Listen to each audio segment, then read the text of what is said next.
Good afternoon, viewers. We are live again, and today we have one of the very renowned specialists in the space of scoliosis. Welcome, sir, Dr. Govindaswamy Ramchandran. He is a spine surgeon in the Department of Neurosciences here at Sakra World Hospital. Welcome so much, sir. Right. So as we spoke, he's an expert in this field. He has done multiple fellowships across the world. He has done fellowships in US, Denmark, Germany, and has about 10 years of 10 years of expertise working with scoliosis patients. So let's start the session, sir. But before we start, sir, if you could speak for a couple of minutes to our viewers, that would be great. Yeah, hi viewers, and thanks Kaushik for the wonderful introduction. So, with relevance to the current scenario, as everyone knows that this is a COVID pandemic situation running throughout the world, and this situation has taught everyone one single thing about many of the diseases is awareness. So, any person should be aware of all things diseases so as to prevent and then keep safe of us. And during this scenario, everyone has learned one most important thing, that is hand cleaning. I think you will also agree. So similar to that, there is one situation that always affects the kids, which none of us usually know about it, and that condition is called as a scoliosis. And this month, June month, is considered as a scoliosis awareness month internationally. So this program is conducted in FB Live just to make sure that our viewers are aware of it. Right, sir. Thank you so much, sir. So I think the most important thing is to understand what is scoliosis. So if you could tell our viewers what is scoliosis all about. Yeah. So a scoliosis, which when a medical word is being used, usually the people will not be understanding what is it. And the most commonly it is being called as bent spine, crooked spine, whatever it is. To define exactly in medical words, it's nothing but the sideward bend of the spine. And I would like to demonstrate with the help of a small bone model. So this is how our spine model looks like. This is the front view and this is the side view.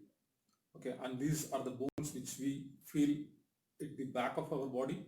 And if the person has a bend this way, then it is called as scoliosis. As simple it is. So sideways. Sidewards bending is called as scoliosis. And this is the most common deformity that can be noted. There is another deformity which we will not be talking about. It's also called as a kyphosis, where the bend is in front. So a sideward bend is scoliosis and the front bend is kyphosis. Yeah, that's what is a scoliosis is. Right. So since you introduced what scoliosis is, the next important thing is to understand what are the causes, why does it happen? Yeah, to be honest, I don't know the reason, and even many of our medical fraternity doesn't know what is the reason, and that's called as the idiopathic scoliosis, which means the cause is not known and only the theories are being spoken about. And this idiopathic scoliosis is called as adolescent idiopathic scoliosis because this is most commonly seen in girls at the adolescent age. Once they are attaining maturity, they develop this. And the most common theory which every medical person is putting is to be muscular, where some imbalance in the muscles during the growth, especially during the production of estrogen and those things, the muscles imbalance produces a bend of the spine. So the bend produces other problems. There are also other conditions like neuromuscular scoliosis, where a kid having a polio can develop a scoliosis. Neurofibromatosis can also develop a scoliosis. Those are called as neuromuscular scoliosis. And there is another variety where the elderly people, they'll be around 60s, 70s. So the senior citizens. Senior citizens, yeah. It's not just only affecting the kids, it also affects the senior citizen. And that condition is called as a degenerative scoliosis, where your spine has completely worn out. And because of that, the joints are becoming larger and it starts bending. And that group is called as a degenerative scoliosis. Right. And some people might also have a genetic background. For example, Marfan syndrome, you would have seen tall, thin people, and other syndromic patients can also develop scoliosis. And those are called as syndromic scoliosis. To put together, there are a number of causes, but the most common is adolescent idiopathic scoliosis, but the reason is not yet known. Right, right. Now, since our today's subject is busting myths around scoliosis, so what's one of the very few myths around this particular ailment, sir? Yeah, when the patients with scoliosis are brought by the parents, they used to say, sir, the patient has started developing bend. I think she is not taking food properly. One, and sometimes they say the kid is sitting at the corner of the classroom and she is sitting in an abnormal position and she is carrying heavy weights of books and those things in the bag, and they say attribute to the cause that carrying school bags and sitting in an abnormal position are the causes for scoliosis. And even many people, and there has been a lot of journals that has been published in non-medical things, they say that carrying school bags produces scoliosis. It's absolutely no. Absolutely. It's absolutely no. So carrying school bags, sitting in an abnormal way, or some people think it is a demonic spell, and even it's a curse by a god. Nothing. These are not at all the causes. Okay. Okay. Just to add to this point, can trauma, say somebody had a fall, somebody had a road accident, can that turn into a scoliosis? It will not, but I was talking about another condition called as kyphosis, right? Kyphosis. So if a patient has a trauma and because of which there was a fracture, then the patient might develop a kyphosis condition Kyphosis, rather but not than a scoliosis. Predominantly a kyphosis, but not a scoliosis. Right. So what are the symptoms? So when I'm talking about symptoms, one of it is a mature symptoms, one of it the early symptoms. So if you could tell few of our viewers what are the early symptoms so that they can seek help in the earlier stage rather than waiting for the condition to worsen. So unfortunately, this scoliosis, when it starts as an early time, there are absolutely no symptoms. No symptoms. Absolutely no symptoms. So that's why this awareness month has to be propagated in our country.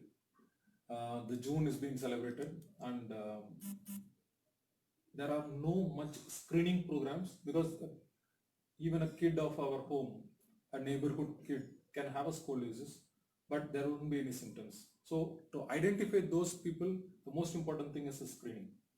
So we have to screen all the kids to have whether they have the problem or not. Yeah, in certain condition when the scoliosis worsens, it increases in number, it increases in the magnitude. The symptoms might be like abnormal shoulders. Say the kid might have one side shoulder above, right side, that's the most common. Okay. The right side shoulder will be at a higher level. Right hand side. Right hand side, the shoulder will be at higher levels, and you know about the shoulder blades, right? The shoulder blades, that might be asymmetrical, and when you see from behind the crease, the furrow, the back furrow will also be bent. And sometimes the rib hump, whenever the kid bends down, there might be a rib hump, there will be an excess swelling. Okay. You would have seen in movies the kid having an excess bump. Yes. So those are the symptoms that are also seen. Still you ignore this problem with all these visual abnormalities, then there can be dreadful conditions like, since this scoliosis also affects the rib cage, the breathing problem starts. Breathing problem can also occur. Okay. So it's not just a cosmetical issue, it's not just a cosmetical problem. When the curve worsens more, the patient or the kid might develop a condition called as dyspnea, where the patient or the kid cannot walk for long distance because of breathlessness, and the growth of the kid also will be affected. Enough oxygen is not given to the body, and obviously the patient becomes more and more stunted. And still you leave it, there can be a reduction in your lifespan. That can also happen. So it's not just a cosmetical issue. It can really worsen with time. And sometimes the patient might have weakness of the legs as well. Okay. So now these symptoms are rare in AAS, but you have to think of it if the kid has scoliosis at an earlier age. Right, right. Sir, you spoke about that females, the girls in the adolescent age, they are more prone to these kind of things. So my question is, what kind of lifestyle challenges they might face? I'm sure one of the things is they might not be able to enjoy the sports they love. Probably their attention span in the school or college may not be as sufficient or adequate. But then what are the lifestyle challenges they might face if it is not addressed at the right time? Yeah. So that's a good question actually. See, if the scoliosis is of lower magnitude, presume of only 20-30 degree, usually the kid will not be aware, even the mother may not be aware of the problem. Okay. If the scoliosis is of more than 40 degree and those things, the most common problem is the cosmetic, and you know the girls, the adolescent girls, and she might be made fun Made fun by of, the right? Yeah. the kids might make fun out of her that she is having an abnormal shoulders, A hunchback. hunchbacks, correct. The exact word is hunchback. They might say hunchback, and that could significantly affect her mental status, mental behavior. She might behave oddly. So those things are the issues. And if it still worsens more, she may not be able to do proper play activities because of breathlessness. So luckily these sort of symptoms, higher magnitude problems are low. Does all scoliosis kids, do they all require treatment? All of them? No, no, Not all of them. not all of them. Okay. See, the scoliosis is as of you consider as the prevalence. We call prevalence means 2 to 5 percentage is the only kids they have this problem. And out of this 2 to 5 percentage, most of the people will not have any Any issues? symptoms, Okay. and usually they are very mild grade. We actually decide whether they need a treatment or not based on our Cobb's angle measure. The Cobb angle is nothing but we do an X-ray, and based on the bend we analyze if it is more than 40 degree only it needs treatment, and less than 40 degree usually doesn't need treatment. And we usually, but to prevent, as I start talking about this in the initial things, the muscle imbalance is the one which we are thinking of. We usually put it into them in like activities like yoga, yoga and swimming, which So makes, yoga is really helpful. yeah, Okay. the yoga and swimming, when the kids started to regularly, the muscles of the back, we call as core muscles, become more and more stronger, and that might prevent the worsening of scoliosis. So those are non-surgical, non-bracing methods of managing, as I would say. Right. So you just said that not all of the kids who are suffering from scoliosis require treatment. But then what are the treatment plans available with such people? What are the different treatment plans available? So first most important thing is, as I told you, it is mostly an asymptomatic condition. First thing we have to do is screening. So screening means, screening is being done in all Western countries, US and well-developed countries. They do screening of all the kids, school kids. That's because they have well-controlled, well-planned healthcare system, and they have control of all their communicable diseases. But in India we face other problems rather than scoliosis. So, but even a screening of your kid can be done by yourself. That's what I'm trying to say. So screening should be done by their own parents, at least in India, because where there is no proper school screening programs. So whenever a kid, a boy or a girl, they should be inspected by their parents or their school teachers whenever they are doing. The most important thing is the kid has to be made straight and stand erect, and she should be or he should be seen from behind. And most important things that has to be noticed are just signs, small signs. You have to just look at the shoulders. Okay. The two shoulders should be at the same level.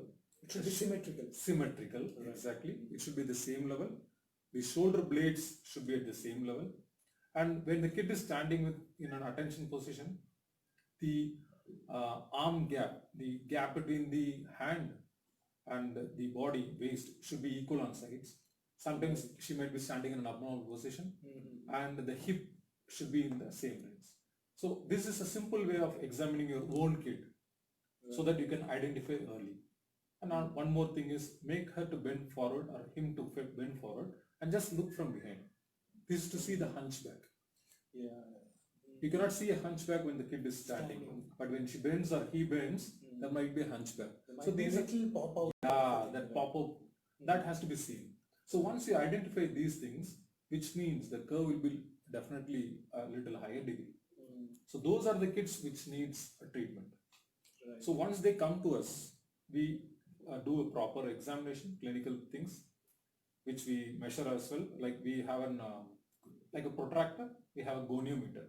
Okay. So it's also called as a scoliometer. We put it over the kid's back and see the amount of problem magnitude, and we take x-rays, we calculate Cobb's angle. So the treatment options for all scoliosis without any other abnormalities is all based on the degree of growth. Right. So the degree of, so basically the severity of the severity. So if it is straight, it is straight. Right. If it is bent, it is bent. Right. So it is still more bent, so the degree changes. Right. So once it becomes more and more increasing in degree, then the treatment option comes. As you asked me, the treatment options are not always surgical. It's at the end. Right. It's only beyond 45 degrees. More than 45 degree of curves are the one which needs treatment, surgical treatment. But other treatment option, the most important and well proven treatment option is bracing. What's bracing, sir? So bracing is nothing but a sort of external support which has to be given to the kid if the degree is less than 40, 30. And one problem in India, being a tropical country, wearing a brace is not that easy. Right. So we 24 hours we don't encourage. We give it in the form of gaps, like morning to evening she can wear, have some 2 hours of rest, and night she can avoid. So this bracing will prevent the growth of the hunch. Right. Allowing it, it's like so it's like in a cast. It's like in cast. So it has to be within that shape. So you would think of the plant growing straight. Right. We give an external support with the stick and the carrot. We brace it around. So it's like it helps in a proper straight growth rather than a hunch growth. Right.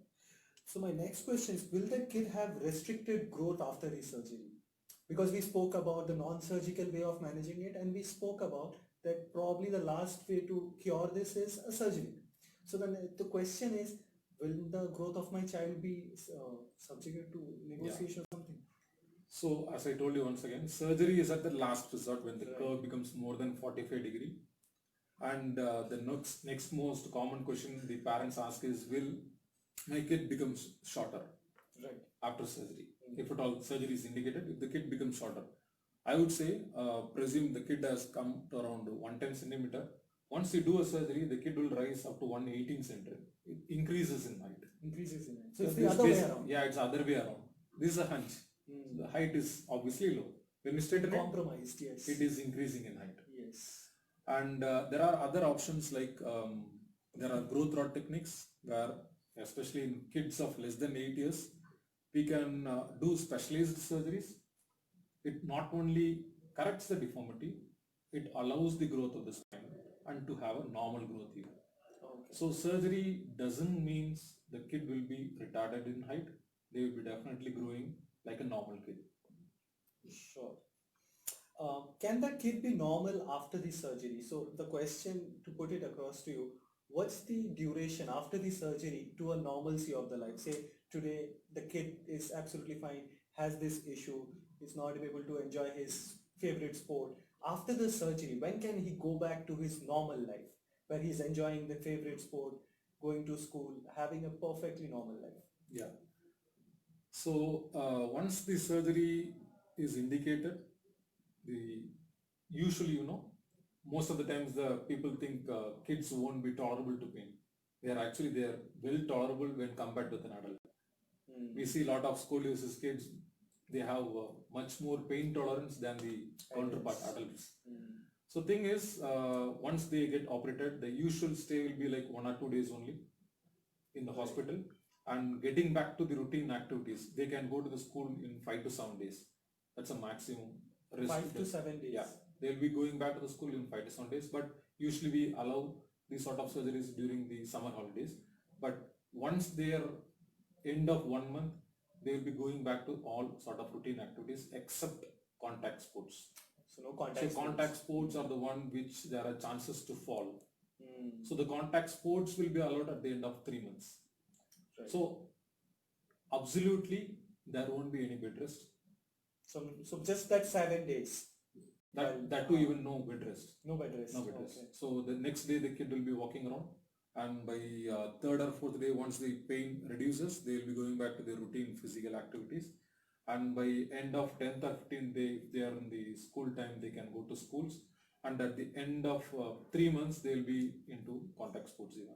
So there is absolutely no restrictions at all. Right. And the one more question which they asked is whether the kid can bend down. They will be definitely they can bend down, not an issue. What is there any rehabilitation program which a patient may require after the surgery? Yeah. So for first 1 month there won't be any much active rehabs. It's in the healing phase. Right. Since there will be a cut, the muscle has to heal, the skin has to heal. At the end of 1 month, the most important rehab which we follow in Sakra is swimming. So the kids will enjoy that. It will be an active and they will be a fun part of rehab. Right. And in addition to that, we used to teach them some simple yogas so as to do it. And apart from that, there is no active rehab. It's only the 2 exercises which they have to do. Sure. So we are moving toward the end of this session, and the last question to you, sir, is we have a scoliosis program in our neurosciences department. If you could tell how such patients are managed in our OPD, that will be, I think, of great education to all the viewers who have connected with us. Yeah. So Sakra is doing good even during this COVID times. It's maintaining its own as Japanese thing. For non-COVID conditions also, the patients has been treated perfectly without any risk of COVID positives, and they are absolutely safe. And though this is not an emergency, scoliosis is not an emergency. It is not considered an emergency. It is not considered as an emergency. Yeah, that's one most important thing. Scoliosis is not at all an emergency. Okay. We are generally avoiding these surgeries right now, despite of being a lot of cases coming out for the protection of the kids and as well as people. Sakra spine team is best. As I could see, I have worked throughout many countries I have seen, because it's the only place in India to have a spine suit. Right. Spine suit, and we have an intraop CT where we can, after doing instrumentation, we can check the accuracies. We have navigation system. We have a dedicated anesthesia team to take care of intraoperative neural monitoring for the safety of the kids. So as you can see, it's completely full infrastructure is available for doing a proper surgeries. Right. And moreover, we have an excellent spine surgical team, and this spine surgical team is being recognized as AO Spine Center even. Right. And currently we have 2 FNB candidates as well. So it's not only a treatment center, it's an academic center. So Right. whenever there is an academic activities going on, there will be a definite growth in the treatment per se as well. So Right. in that way, Sakra Spine Center is best for any, it's not just only scoliosis, for every spine surgical problems. Right. Well, thank you so much, sir, for your valuable time, and thank you all the viewers, and I hope your questions have been answered. If you have still any other question, please feel free and drop in the questions in the comment section, and we'll come back to those with answers. Thank you so much all. Thank you, guys. Thank you.